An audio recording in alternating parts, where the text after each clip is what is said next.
పచ్చిపేడ అయితే మోసి పెట్టుకుంటున్నాను. చూడండి, దేనికైతే వేయలేదో అక్కడికి తీసుకెళ్ళేసి ఈ విధంగా కుప్పలుగా వేసి పెట్టుకుంటున్నాను. చూడండి, రెండు టబ్బులు దాని మీదే ఈ విధంగా వేసి పెట్టాను.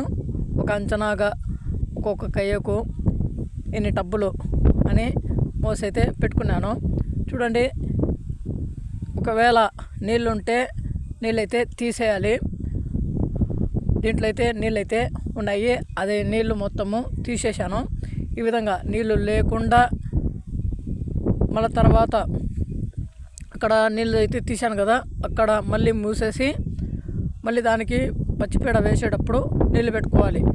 నీళ్ళు పెట్టుకొని పచ్చిపేడ వేయాలంటే అది కష్టంగా అయితే ఉంటుంది. 4 వైపులు వెనక్కి వెళ్ళాలంటే అప్పుడు నీళ్ళు లేకుండా ఉండాలి. నీళ్ళు ఉంటే మళ్ళీ 4 వైపులు అయితే వెళ్ళదు నీళ్ళు.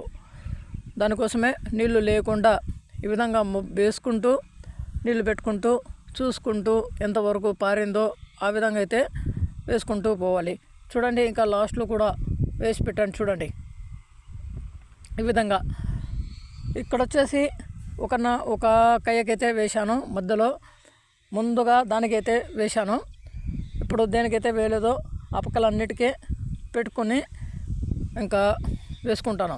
అది కూడా మీకు చూపిస్తాను. చూడండి, తప్పకుండా వేసుకుంటాను, ఎందుకంటే మంచి ఫలితం అయితే ఉంటుంది.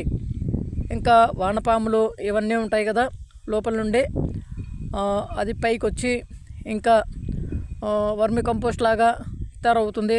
నేల కూడా బాగా అవుతుంది. ఈ విధంగా దానికోసమే తప్పకుండా వేసుకుంటాను. తర్వాత జీలక పంట పండించి వరి పంట పండిస్తాను.